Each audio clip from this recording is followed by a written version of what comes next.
Bom dia. Bom dia. Hoje eu quero compartilhar com os irmãos, essa arte aí do Gabriel, uma mensagem clara do Evangelho. Amém? E para a gente ter, igreja, uma clareza do Evangelho, a gente precisa começar do meio, ou do fim, ou do princípio, do começo, né? Então hoje eu vou conversar com vocês e explicar o que significa ser nascido de novo. O que os cristãos dizem e o que a Bíblia diz sobre a gente ser salvo? Que a gente vai entrando na igreja, tal, né? E aí você pergunta, o que é ser nascido de novo? O que é ser salvo? E normalmente, principalmente é uma característica nossa, né? A gente tem muito ensino, muita doutrina na nossa casa, e a gente fica falando muito de santidade, de crescimento no geral, né? Caráter cristão. Até porque no nosso meio, eu creio que a maioria é salvo, né? Creio mesmo que tem muita gente salva, que nasceu de novo, mas é necessário que a gente continue explicando o que é isso. Então a gente precisa entender o Evangelho da salvação, que nos alcançou, né? Porque assim, além da igreja crescer, há muito êxodo, né? Vai gente embora, chega gente, toda igreja é assim, né? Muda o número por êxodo, não por batismo. A pessoa se frustra lá, vai para uma, vai para outra, né? E aí a gente precisa estar voltando nisso, porque eu já tive experiência de mesa com pessoas aqui da igreja que pensavam que estavam salvas e perceberam que não estavam aqui dentro, porque não tinham entendimento de arrependimento e de pecado. E me falaram isso. Falaram, pastor, eu achava que eu era e eu não era. E agora eu sei que eu sou. E eu me alegrei, porque esse é o papel da igreja. E a pessoa que já caminhava na igreja, não é que não conhecia, não, já caminhava na igreja. Então eu creio que a gente precisa voltar, de vez em quando, para entender o que é o verdadeiro arrependimento, para a gente entender o que é verdadeiramente o pecado, para a gente entender. Porque assim, como que a gente pode se arrepender dos pecados, igreja, se a gente não sabe muito bem o que é pecado? Dá para se arrepender de uma coisa que eu não sei muito o que é? Como que a gente vai poder mudar de direção se a gente não sabe se a nossa direção está errada? Eu chego para a pessoa e falo assim, você precisa ir para o norte. Aí ele fala assim, mas eu não sei onde é o sul. Como que ele vai mudar a direção? Estão entendendo como é necessário esse tipo de mensagem, né? Então, da mesma maneira, quando a gente fala para a pessoa retornar para o pecado, elas não vão retornar se elas não saberem o que é. Então, assim, de forma genérica, muitos cristãos falam, é beber, é me drogar, é jogar, é prostituição. Aí eu pergunto assim, se eu não estou fazendo nada disso, eu não preciso ser salvo? Estão entendendo como é necessário a gente entender? Porque o falso entendimento do arrependimento é devido ao falso entendimento do pecado. A pessoa não entende, né?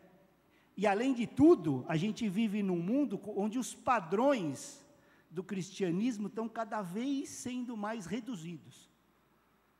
Você vai discutir, não, nada a ver, isso era naquela época, hoje a Bíblia precisa ser reinventada. Eles usam os nomes aí, os pregadores do progressismo, né? Do humanismo religioso. Mas se a gente voltar 50 anos, 100 anos atrás, e ver o que era escrito, os sermãos, a gente vai ver que era muito mais fácil ouvir o verdadeiro evangelho do que é hoje.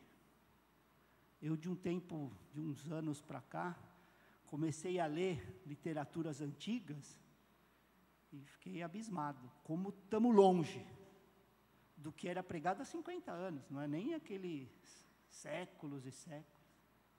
É outra religião, é impressionante, né? Hoje, tem muita confusão no meio das igrejas evangélicas no geral, né? A verdade não está sendo pregada na maioria delas. Muitas reuniões focam que a pessoa tem que crer em Jesus, né?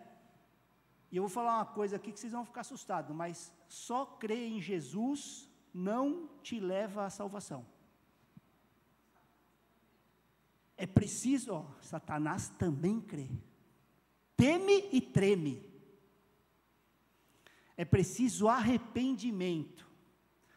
Vocês acham que o que é pregado hoje, né, os televangelistas aí, aqueles programas, estão preocupados com a salvação das pessoas, ou eles querem arrecadação para girar a empresa de religião?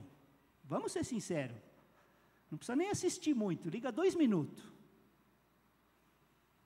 Eles não estão ajudando as pessoas a serem salvas. Essa é a verdade. Não estão ajudando, né? Por isso que a gente precisa de tempo em tempo sair um pouco assim do crescimento, da santidade, né? Que são a edificação da igreja, e voltar para a fundação. E o nascer de novo é fundação da construção, né, do que a gente vai edificar. Se a gente não estabelecer a fundação, a gente não vai ser diferente de nenhuma das religiões do mundo, que ensinam as pessoas a terem uma vida boa, ou não? Ensinam a fazer o mal. Não, elas estão ensinando a pessoa a ser justa, a ser bom, e aí as pessoas encontram satisfação nisso. Estou vivendo uma vida boa. Mas no cristianismo, a vida boa é construção, não é na edificação. A edificação, a fundação vem antes, que é o nascer de novo. A gente precisa de uma vida nova, igreja. Se eu quiser construir em cima da minha vida, misericórdia. A gente precisa de uma vida nova. E Jesus usou essa expressão lá em João 3, né? Ele estava conversando com um homem que seria tipo um bispo, né? Então, assim, ele não usava só uma batina branca, se a gente fosse comparar, né, como os padres, ele usava aquela roxa, né, amor? Você que conhecia mais aí, ó, aquela bonitona, sabe? Bordada. Ele não usava o crucifixo, ele usava aquela cruz grandona, né, pendurada. Então, assim, imagina que você está na frente, né, dele, ele sentou na tua frente, e aí você vai dizer para esse cara que ele tem que nascer de novo. Vê só Jesus aí, os estreitos, né? Então, assim, foi o que Jesus disse lá para Nicodemos, né? Já era um senhor, né? A Bíblia não fala da idade, mas já deveria ter uma idade muito acima da de Jesus, né? E vamos abrir lá João 3,3. Então ele está lá sentado, né? Com aquele líder religioso, e aí ele diz assim: em verdade lhe digo, se alguém não nascer de novo, não pode ver o reino de Deus. Olha a sentença que ele deu para o líder religioso. Ó, se não nascer de novo, não vai ver o reino. E se a gente subir um pouquinho, João 3,1, lá vai explicar, né, que ó, havia entre os fariseus um homem chamado Nicodemos, era esse cara aí, ó, um dos principais dos judeus. essa palavra quer dizer assim, o governador deles, o comandante, o líder dos judeus, né? E Jesus, na Bíblia, certificou que os fariseus tinham um padrão moral e ético muito elevado, que a doutrina deles era correta. E Nicodemos era um dos líderes desses caras, mas não era nascido de novo. Conhecia, né? Então, assim, naquele tempo, igreja, ele seguia a única religião verdadeira, que era a lei de Moisés. Verdadeira não tinha mais nenhuma. E ele seguia. E aí Jesus está dizendo para ele, ó, você é um israelita, você é um fariseu, né? Você é mais que isso, você é um líder, né? Um chefe, um governador dos fariseus. Mas se você não nascer de novo, você não vai entrar no reino de Deus, no reino dos céus, né? Você pode continuar pregando na sinagoga, você pode continuar ensinando, mas se você não nascer de novo, você não entra. E ele está querendo dizer assim, você precisa nascer espiritualmente. Aí, no verso 4, olha o que Nicodemos pergunta para Jesus, João 3,4. Obrigado, amor.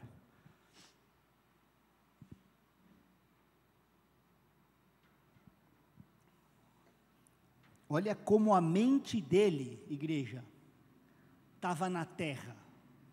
Olha o que é uma mente terrena. Como pode um homem nascer sendo velho? Será que pode voltar ao ventre materno e nascer uma segunda vez? A mente dele era só terra. E aí Jesus explica para ele no verso 6, né? Dizendo assim, ó, o que é nascido da carne é carne. E o que é nascido do Espírito é Espírito. Você pode voltar para o ventre da sua mãe 100 vezes, que as 100 vezes que você for nascer, vai ser carne.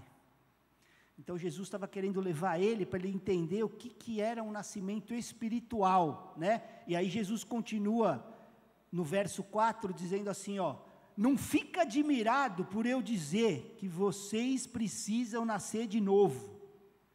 É o verso 7, né?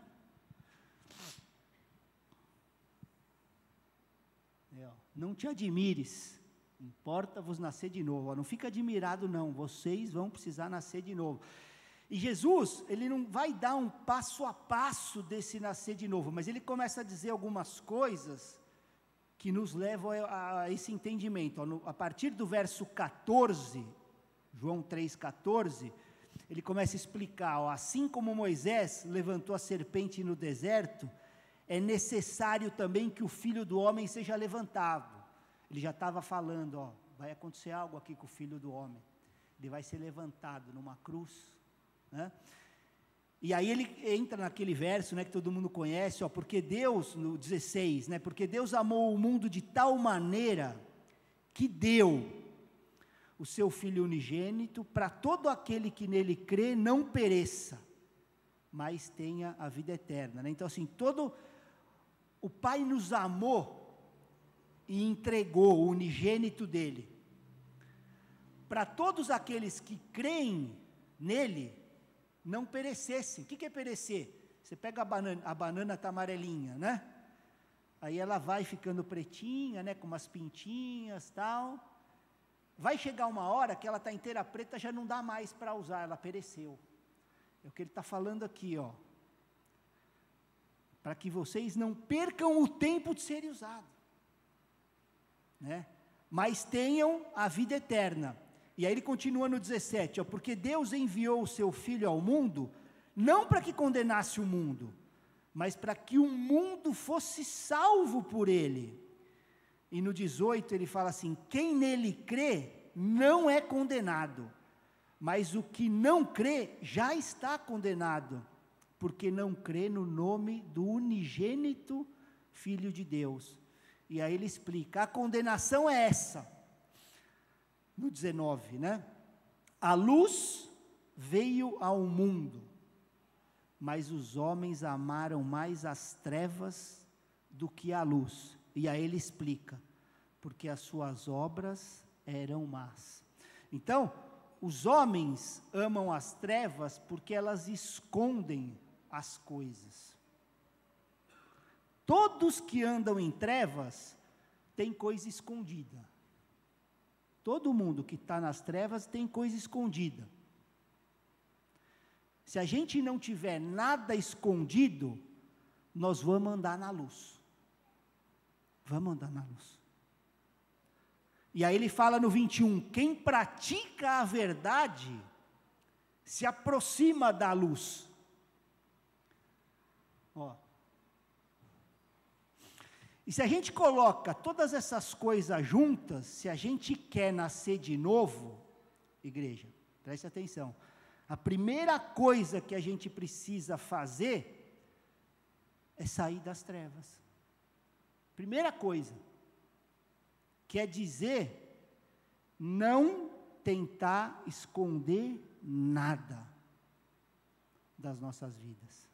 E eu não estou dizendo esconder do pastor, não é isso.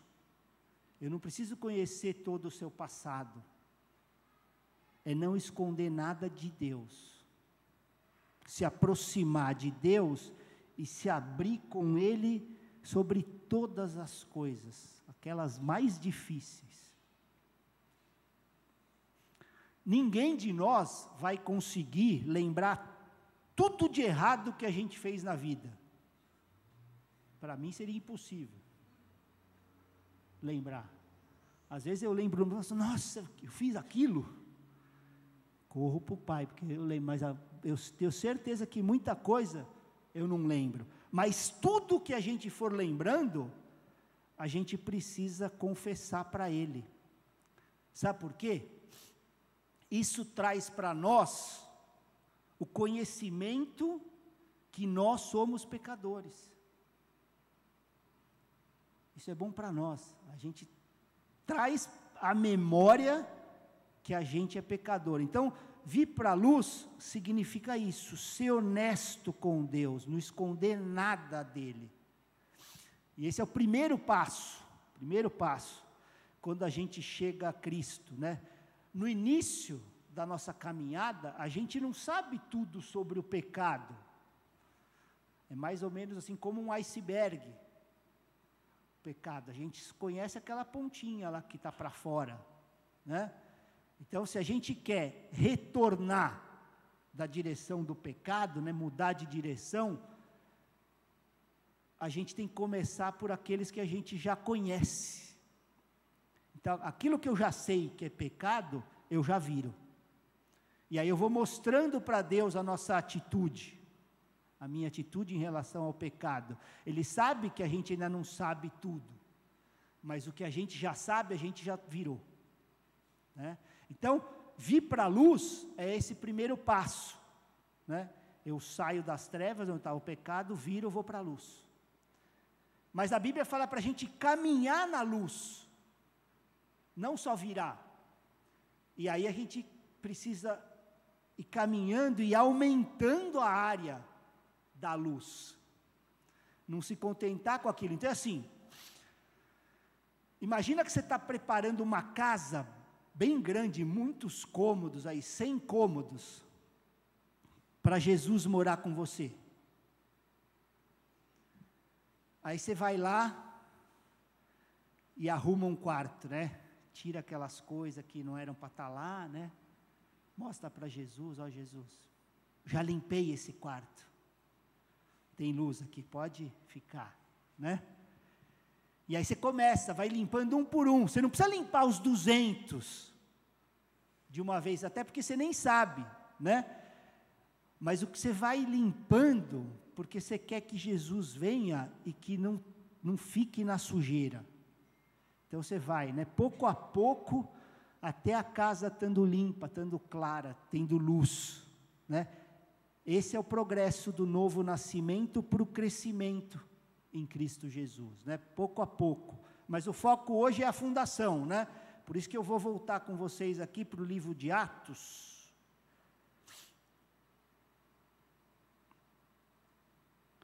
Eu não botei o capítulo aqui, acho que só o versículo 21, que vocês jamais deixei de anunciar o que fosse proveitoso. Deixa eu ver que capítulo que é. Vocês sabem disso aí? Atos, verso 20. Jamais deixei de anunciar o que fosse proveitoso do Evangelho. Deixa eu abrir aqui. Atos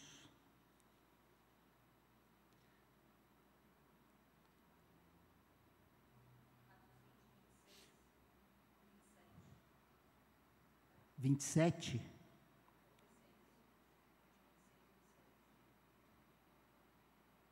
Não, o capítulo não é o 20.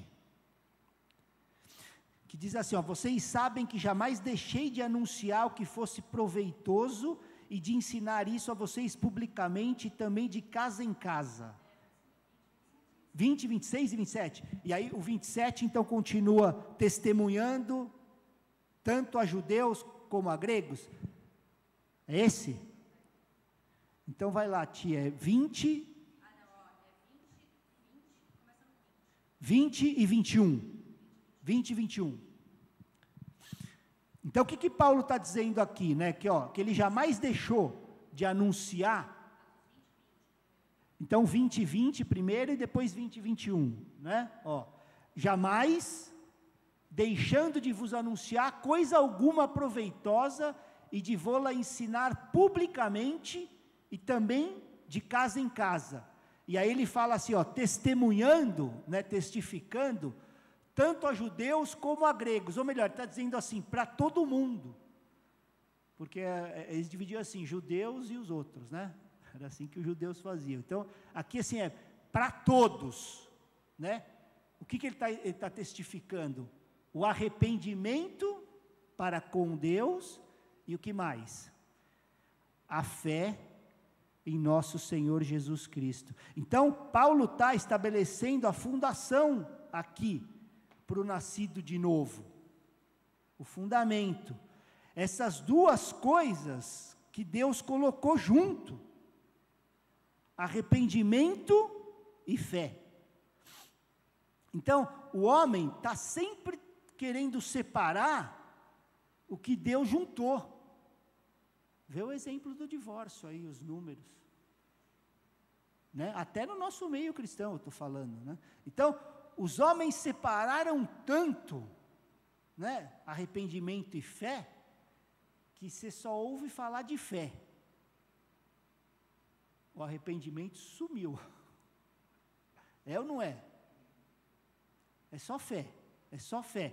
Mas se você tiver apenas fé, você não vai nascer de novo. Porque tem muita gente que tem fé em um monte de coisa. É como uma mulher tentar engravidar sozinha. Então, o arrependimento sozinho também não traz a salvação. Por isso que ele juntou. É só quando a gente tem arrependimento e fé junto que a gente tem um novo nascimento no Espírito. É só assim. Isso é tão real, igreja, que é como se fosse um nascimento físico. Ele acontece assim, num momento, num instante. Não é gradual o nascimento, é na hora. Né? O processo físico de uma gravidez, de um nascimento, demora 9 meses, né? Mais ou menos. Mas o nascimento em si é um instante, não é? Tem muita mamãe aqui, chegou, pum, na hora, né? No espiritual, a gente pode até ter a preparação, né? Cada um tem a sua, 20 anos, 2 anos, 2 minutos, sei lá, cada um tem, mas é num momento que acontece, né?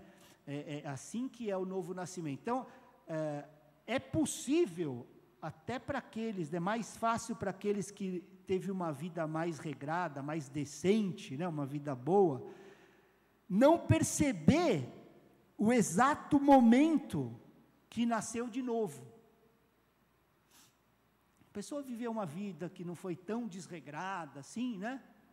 que ela nem percebeu quando é que, né, apesar da minha vida não ter sido tão decente assim, eu não sei exatamente o momento do meu novo nascimento.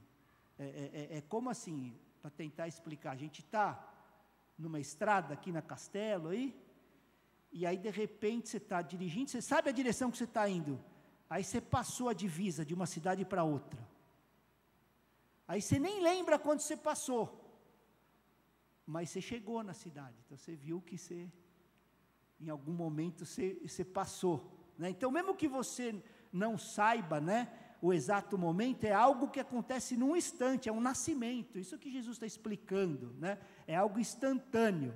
E o importante é não é saber o exato momento, mas é ter a certeza que você já passou essa fronteira, que você nasceu de novo. Isso é importante, a gente entender, né? A gente precisa ter certeza disso. E muitas pessoas não têm essa certeza porque não acreditam muito na palavra de Deus, ou porque não se arrependeram verdadeiramente. Por isso que eu estou conversando aqui nessa manhã, né? Antes de vocês irem para casa, vocês vão entender o que significa ser nascido de novo e estar salvo, né? Se a fundação tiver só fé, nós vamos crer que todas as religiões levam a Deus, porque eles não têm fé.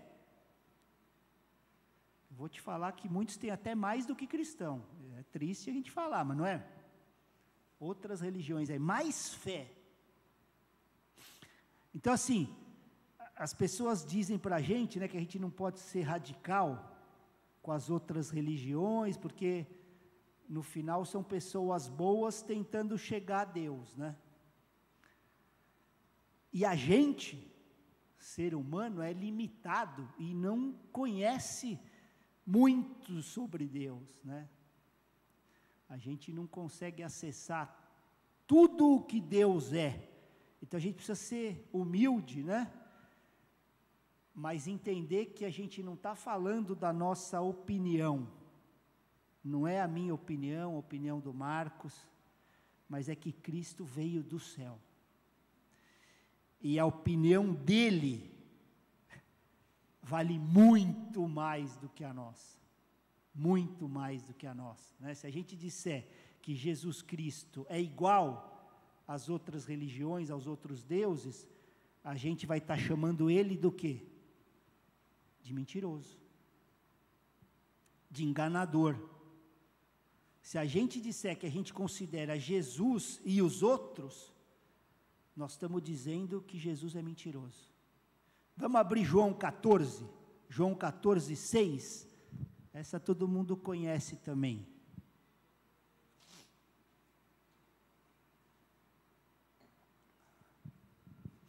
Diz assim, né, ó, eu sou o caminho, a verdade e a vida.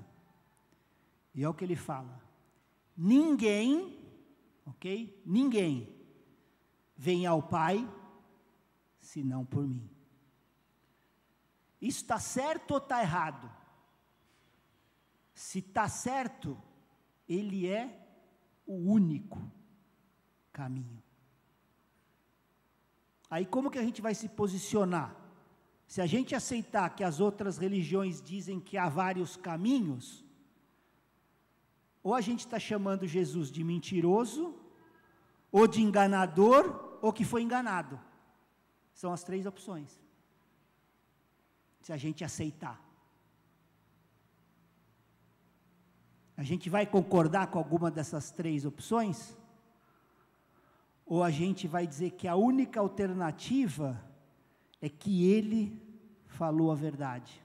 Ninguém vem ao Pai senão por mim.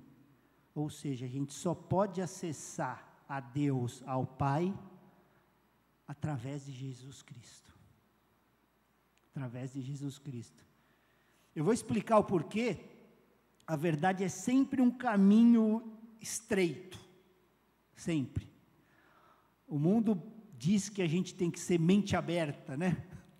Tem que ser mente aberta. Está na moda isso aí, né? Você tem que ser mente aberta. Então, não entrar em controvérsia e aceitar tudo. E o cristão está comprando isso. Então, assim, 2 mais 2 é 4, mas se o outro dizer que é 3, e o outro dizer que é 5, a gente vai aceitar todos?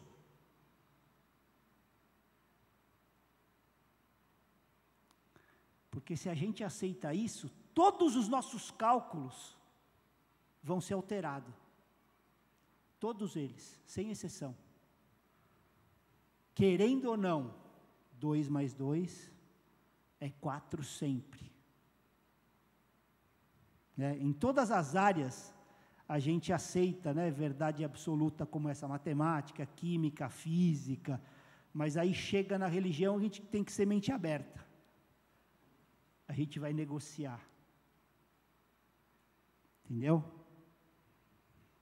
Todos os que aceitaram ser mente aberta em matemática, em física, em química, em astronomia, erraram.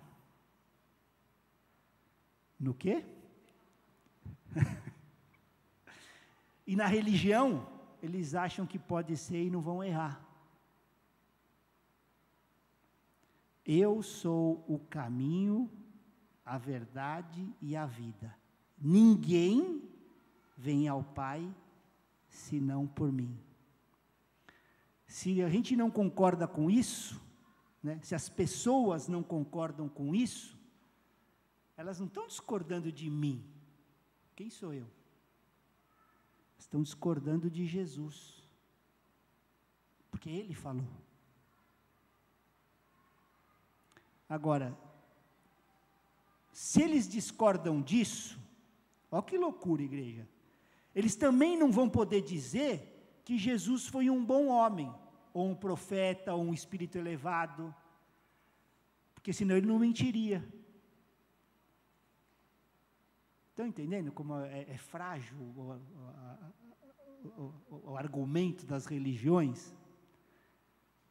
Quando eles dizem que Jesus era um homem bom, que era um profeta, tal, isso é mentira. Ele é Deus Altíssimo, não é um homem comum. Eu estou dizendo isso para a gente não se alegrar quando a pessoa fala, não, Jesus era bom. Não, Ele é Deus que veio para cá em forma humana. E a gente precisa entender o porquê isso foi necessário, porque essas coisas são simples e precisam ser entendidas. A fé cristã, o que ela ensina para a gente? Que todos os seres humanos são pecadores. Ou ela não diz isso? Todos nós. Então, se eu for para Jesus como cristão, o meu pecado não vai ser perdoado. Jesus não morreu pelos cristãos, foi pelos pecadores. As únicas pessoas que podem ser perdoadas, igrejas, são aquelas que vão para Jesus dizendo que são pecadoras. Senão, não tem perdão. Não podemos ir para Jesus como hindu, ateu, cristão, budista. Não. Você tem que ir como pecador. Ele veio ao mundo para morrer pelos pecadores. Se a gente for para Ele como pecador, vamos ser perdoados. Se a gente for como cristão, nós vamos viver e morrer em nossos pecados e vai para o inferno. Vamos para o inferno, porque essa é a punição. E vou além, igreja, não é difícil cá entre nós, a gente dizer que é pecador, porque Deus deu para a gente a consciência, não deu? A gente sabe quando faz coisa errada, e todos nós temos consciência, sem exceção. O problema é que a gente vai crescendo, e a gente vai matando ela.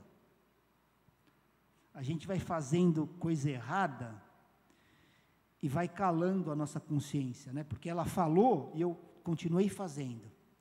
E aí eu fiz algo errado, ela falou e eu continuei fazendo. Até que ela morre dentro da gente. e não fala mais nada. E isso acontece com a gente, quando a gente vai crescendo, né? Permitindo que essas coisas, que o pecado entre na nossa vida, né? É só a gente pegar um bebezinho e olhar a sola do pé dele, né? Bem fininho, né? Olha a nossa agora. O mesmo vai acontecendo com a nossa consciência. Ela vai endurecendo, né? Então, no início, qualquer pedrinha, qualquer coisinha no chão, né?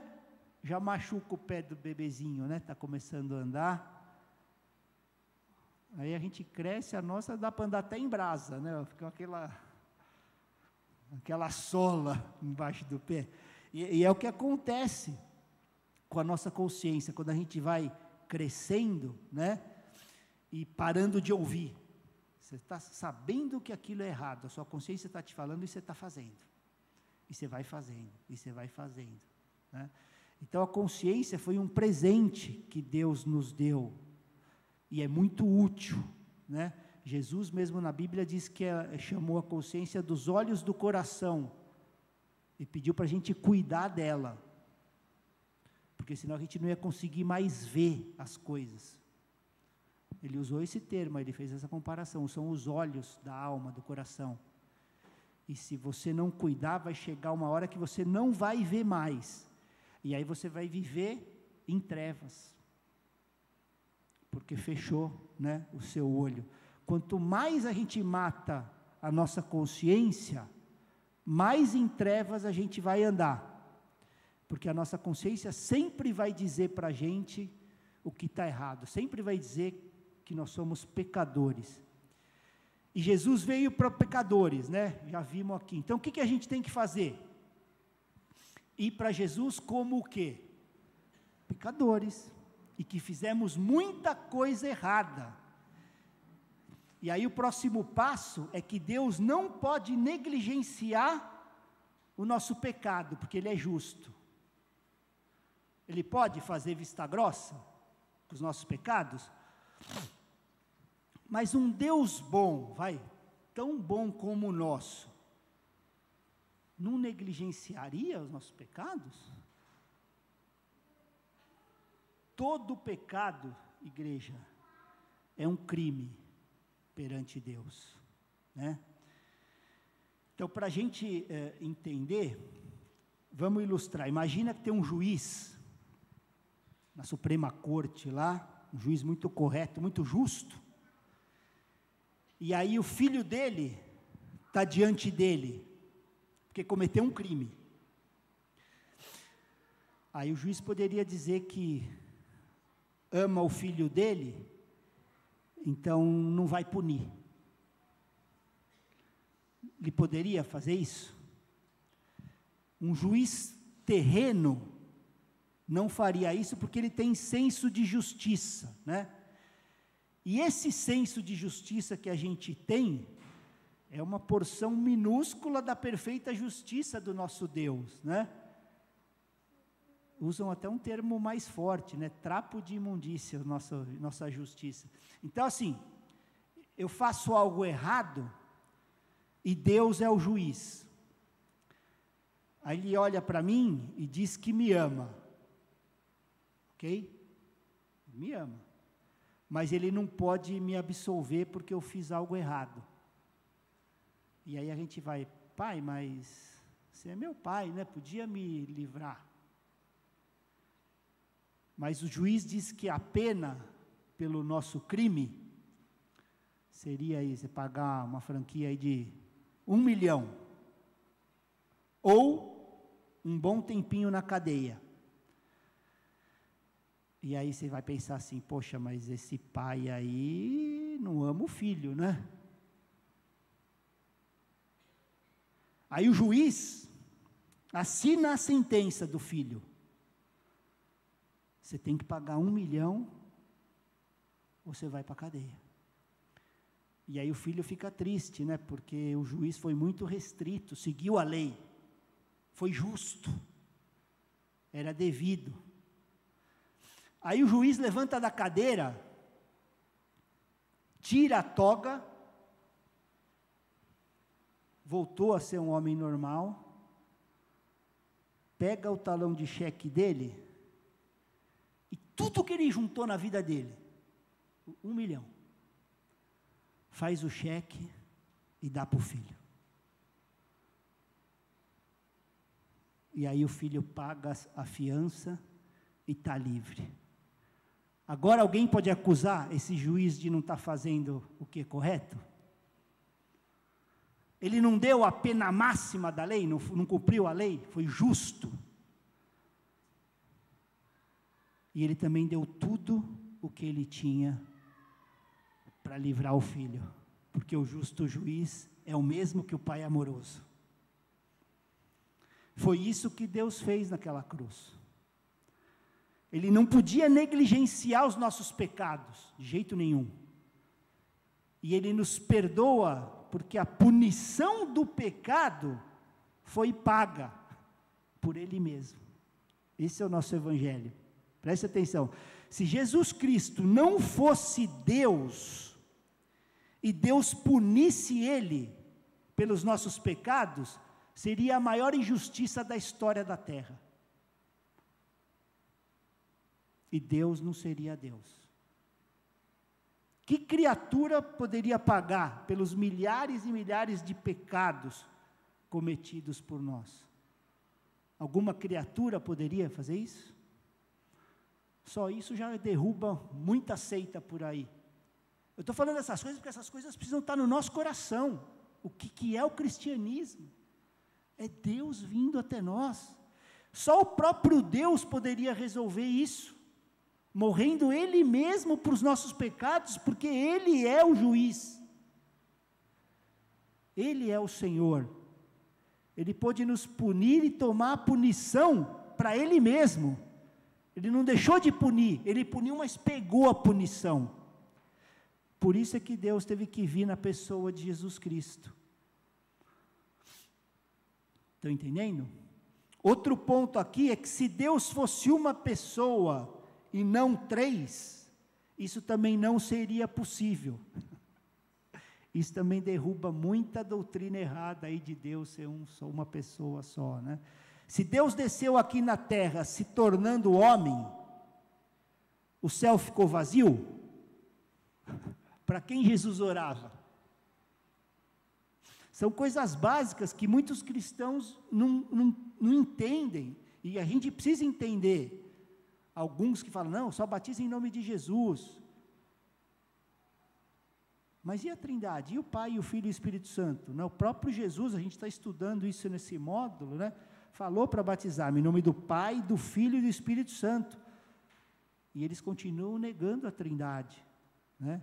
E muitos têm dificuldade, né, de entender essa divindade de Cristo, mesmo vendo que quando Ele estava na terra, as pessoas o adoraram, e Ele aceitou a adoração, que nenhum homem, nem anjo nenhum, né, poderia aceitar. A Bíblia é clara contra isso. 100% Deus, é que como Ele não usou os poderes, né, divinos, aqui nessa terra, Ele se esvaziou, porque senão a gente não ia conseguir nem olhar para Ele. Lembra lá no monte? João, Pedro e Tiago, ele deu aquela palhinha assim, ó. Caíram no chão, de cara no chão lá. Foi desse jeito. Se Jesus não se esvaziasse, todo mundo ia cair no chão. Ele abriu mão da sua glória para se tornar um de nós, né? 100% homem, não usou os poderes, porque Ele queria deixar um exemplo para a gente seguir. Então Ele, apesar de ser 100% Deus, 100% homem, veio na terra, e quando Ele morreu naquela cruz, Ele tomou a punição do nosso pecado. História do juiz lá. Então a punição pelo nosso pecado, o que seria? A eternidade aonde? Pelo nosso pecado. No inferno. Então quando Jesus ficou pendurado naquela cruz por 3 horas, foi o que Ele encarou. Ele foi abandonado por Deus, falou, Pai, por que você me abandonou? Que é a coisa mais terrível, igreja, que qualquer ser humano pode experimentar. Imagine a pior coisa que já te aconteceu, multiplica por 1 bilhão. Você não vai estar perto do que é. Ser abandonado pelo próprio Deus. Então, assim, alguns pensam em inferno como um lugar geográfico, né, que talvez até seja, mas a pior parte do inferno é que é o lugar de abandono. Deus não vai estar lá para você. Por isso é que é terrível. Porque assim, mesmo nesse mundo que a gente reclama, né, das coisas tão ruins que acontecem, e a gente sabe que o mundo jaz no maligno, né? Mas a gente pode ver a glória de Deus. Até o ímpio vê um pôr do sol, um nascer do sol, a beleza da natureza, né? A chuva, o sol, as estações, né? Que isso tudo faz parte da graça comum de Deus, que é para todos, é para o ímpio. É diferente da graça salvítica, né? Que nos salva, essa parte é comum, as belezas da natureza, da arte, das músicas, parte da graça comum de Deus. E o problema então no inferno é que, como a presença manifesta de Deus não está lá, toda a maldade do homem e do diabo vai ter a sua plenitude. Esse é o fogo do inferno, a plenitude da maldade.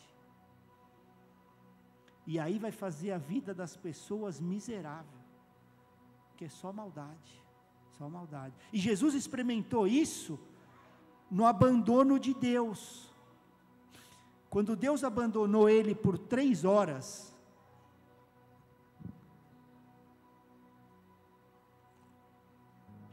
quando a terra tremeu, a gente lê nas Escrituras, o sol escureceu, todas essas coisas aconteceram lá naquela cruz.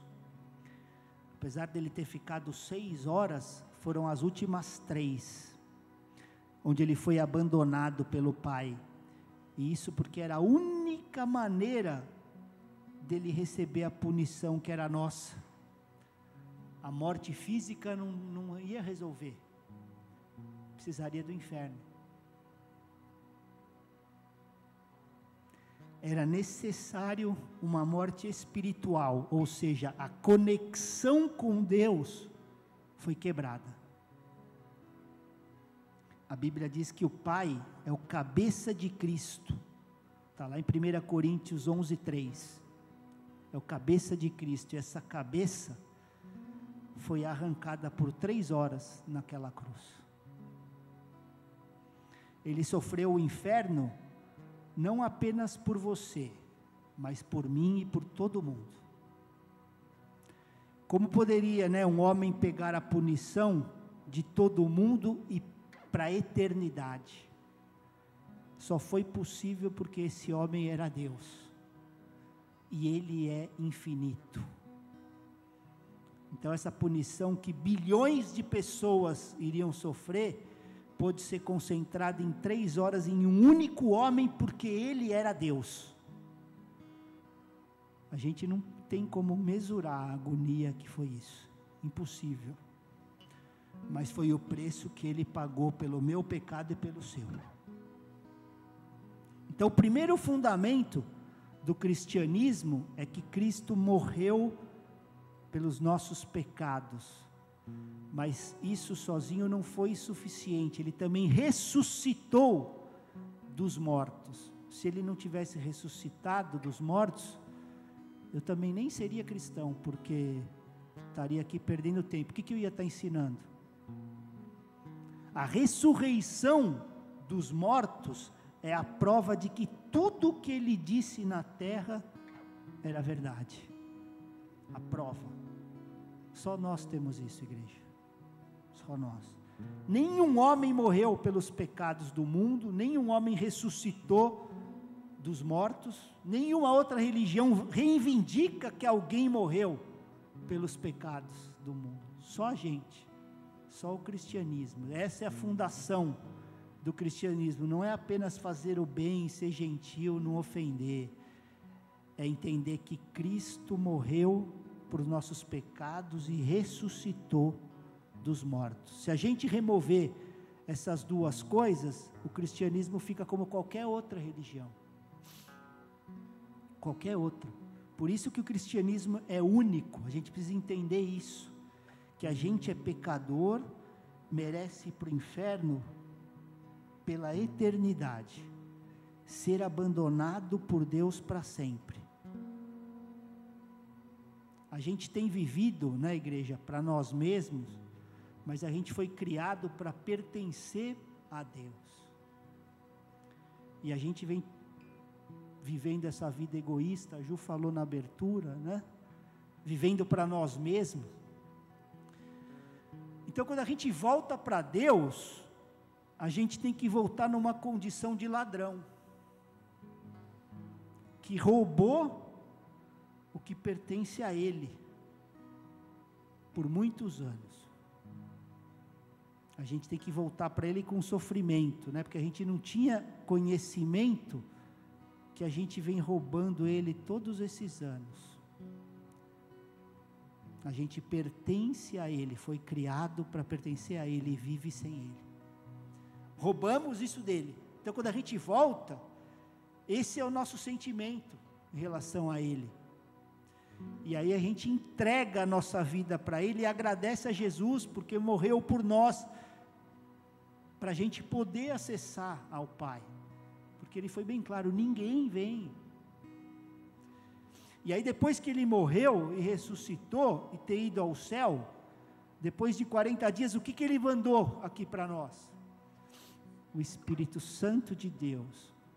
Então, assim como Deus enviou o Filho, 33 anos e meio andou aqui nessa terra, Ele enviou também o Espírito Santo real, tão real quanto Jesus, uma pessoa, não é uma força, um poder. Ele dá para a gente poder, mas Ele não é poder, Ele é uma pessoa real, tão real como Jesus. A gente não pode olhar para uma pessoa e dizer que é uma força. É uma pessoa que, assim como Jesus veio para essa terra, mas porque Ele não veio num corpo humano como Jesus, o que Ele diz para nós? Que Ele quer o nosso corpo, quer habitar em nós, o Santo Espírito de Deus, porque Ele veio uma pessoa, mas Ele veio sem corpo, para habitar no nosso. Isso é tremendo, igreja. Ele quer vir e tomar o nosso corpo, e se a gente responder para Ele, Ele vai fazer no nosso corpo exatamente o que Ele fez no corpo de Jesus, quando estava aqui na terra. Nós não estamos falando de religião, é outra coisa, é outro nível aqui, outro nível. Olha que coisa extraordinária, que Ele preparou para a gente, e a sua igreja, e a gente não está tendo ciência disso. A Bíblia diz que quando o Espírito Santo vem sobre nós, a gente pode andar como Ele andou. Não é o Marcelo que diz, é a Bíblia, é a palavra dele. Agora, sem esse Espírito, a gente só vai conseguir melhorar a nossa vida externa. Nós estamos vendo isso no módulo da escola. A gente vai ser pessoa boa, mas igual ao Antigo Testamento. Mesma coisa. A gente nunca vai poder ser como Jesus. O Espírito Santo, que é o próprio Deus, vindo dentro de nós, e a gente respondendo a Ele. A gente não vai ser Deus, mas nós vamos ter Deus morando dentro da gente, e ajudando a gente a viver como Ele. Por isso é que eu fico bolado, igreja, quando as pessoas falam que estão cheias do Espírito Santo, mas continuam mentindo, cirando, amante do mundo, amante do dinheiro, brigando entre si, levando o irmão para o tribunal, todas essas coisas. Como nós vamos dizer que isso é Espírito Santo? Para mim é outro Espírito. O Espírito Santo veio para nos fazer semelhantes a Jesus. Pode até ser que o Espírito Santo veio algum dia, mas se você não está vivendo essas coisas, provavelmente Ele já te deixou, porque você parou de responder para Ele. Como a sua consciência, lembra? Você parou de responder. E o Espírito Santo não vai ficar onde a pessoa não quer ele. Não vai ficar. Você pode convidar, mas se você não responder ao que ele está te dizendo, ele vai te deixar sozinho para você viver a vida como você quiser. Ele é gentil. Você quer viver assim? Viva. Você ainda vai ter uma vida boa, mas vai ser uma vida igual a de Moisés, Abraão, esses da antiga aliança.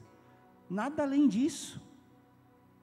Não vai poder ser filho de Deus. Essa é a mensagem do Evangelho. Que a gente pode retornar e receber Cristo através do Espírito Santo no nosso coração, e o nosso corpo passa a ser casa de Deus. Como que a gente vai fazer algo errado na casa de Deus? Você viria adulterar aqui dentro da igreja com alguém? Assistir pornografia aí no telão? Mas a casa de Deus é você. Não é isso aqui. Hábitos que não agradam a Deus, você está fazendo na casa dele. Na casa dele. E Deus quer nos dar poder através do Espírito Santo para a gente ser verdadeiramente cristão. Não estou dizendo alcançar a perfeição, não é isso, mas é continuar essa corrida. O nascer de novo é a linha de partida, a gente tem que continuar até a chegada. A gente não pode ficar parado na linha de partida, eu estou salvo. A gente muda a direção, e aí a gente continua a corrida. Então, de maneira prática, para a gente encerrar, o que a gente precisa fazer para ser um cristão verdadeiro? Primeira coisa, reconhecer perante Deus que nós somos pecadores. Primeira coisa, igreja. O quanto a gente está ciente disso, né? O exemplo que a gente deu, quantos cômodos na nossa casa ainda estão sujos, ainda estão fechados. A gente não pode ir para Deus como cristão, a gente tem que ir para Deus como pecador. Reconhecer que somos pecadores. O segundo ponto, a gente reconhecer que o pecado precisa ser punido, e que a gente deveria ir para o inferno para ser punido. Essa é a punição. E mesmo que fosse faz diferença eu pingar uma gota de veneno na minha água e eu pingar 10? Mas a gente acha, porque o irmão tem 10, né, tem mais pecado que eu estou melhor que ele. Mas até veneno do mesmo jeito, se eu tomar, estou morto. Com um pecado nos faz pecador tanto como 100. Por isso é que não temos que nos comparar com ninguém, só com Jesus. A gente só precisa chegar a Deus reconhecendo que a gente é pecador e ser grato, porque Ele recebeu o nosso castigo, Ele tomou para Ele.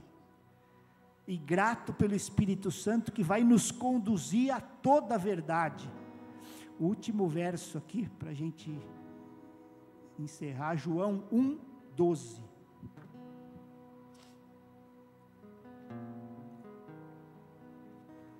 Mas a todos quantos o receberam, deu-lhes o poder de serem feitos filhos de Deus, a saber, aos que creem no seu nome.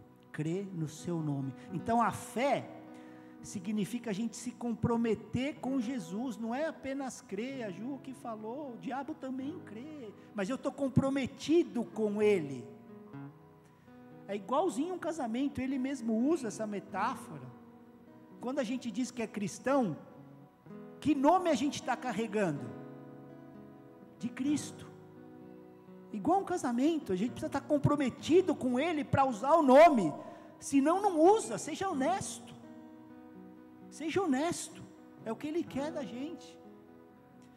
Se não for para a gente estar comprometido com Ele, a gente precisa voltar para casa e considerar isso. E voltar quando a gente estiver pronto para estar completamente comprometido com o Senhor. E quando eu prego essas coisas, não é esperando a perfeição, não estou falando disso. Se a gente fizer alguma coisa errada num casamento, ela não vai nos perdoar, nossa esposa, nosso marido. E vamos continuar vivendo junto pelo resto da vida, é isso que Ele quer, um casamento. E a partir daí que a gente tem o batismo, que é o que certifica o casamento. Deus quer usar a gente para o reino, mas Ele não pode usar porque o nosso cristianismo está surtado. Você vem domingo, está casado com ele, está em lua de mel, na segunda você expulsa ele de casa. Essa é a verdade. E pede para ele voltar domingo que vem. Você quer viver um casamento assim? De domingo em domingo? Igreja, eu sei que tem muita igreja oferecendo o caminho fácil e largo, mas não estão levando a verdade. Não arrisquem a vida, não arrisquem a eternidade para ouvir coisa que agrada o seu ouvido, não façam isso, não façam isso. A verdade, por mais que seja difícil, Deus vai estar conosco, ajudando a gente a andar nela. Ele não vai querer que você ande em mentira, Ele não vai te ajudar a você andar em mentira. Ele nunca vai pedir para a gente fazer algo que Ele não está com a mão, nos ajudando a fazer. Ele pode dar para a gente a vida mais fantástica que a gente poderia ter. E eu queria convidar vocês a responderem para Jesus do jeito que Ele quer. Que você entregue totalmente a sua vida para Ele hoje, nessa manhã. Se vocês têm dúvida do novo nascimento, Romanos 8,16 está lá para você. Romanos 8,16, o próprio Espírito, não é o Marcelo, não é o Marcos, não são os pastores, as pastoras, nada disso. O próprio Espírito confirma ao nosso espírito que somos filhos de Deus. O Espírito é que vai te dizer que você é um filho, uma filha de Deus. O Espírito Santo vai dizer ao seu espírito isso. Se você nunca orou, irmão, irmã, com esse entendimento, eu queria ajudar você nessa oração. Que você, entendendo isso que a gente meditou nessa manhã, que o Espírito Santo continue alargando, expandindo a dimensão dessa mensagem no teu coração. Mas se você nunca orou com esse entendimento, eu queria que você orasse no teu coração, clamando para que Jesus venha no teu coração. Senhor Jesus, venha ao meu coração, Senhor. Venha para a minha vida, Senhor. Perdoa todos os meus pecados, Senhor. Todos eles, Pai. Escreve o meu nome no livro da vida, Senhor. No livro da vida eterna. Seja Senhor da minha vida e me encha do teu Espírito. Não sou eu que vou dizer, irmão, irmã, que você é um filho de Deus, é o próprio Espírito Santo. Tenha certeza que a vida com Cristo é a melhor vida que qualquer homem pode ter, qualquer homem. É uma vida com a verdadeira alegria, porque a alegria é um fruto do Espírito. É uma vida livre da ansiedade e do medo, porque o verdadeiro amor lança fora. Não há ansiedade, porque o nosso futuro está na mão dEle. E Ele já viu aonde está nos levando. É só a gente permitir ser guiado. Amém?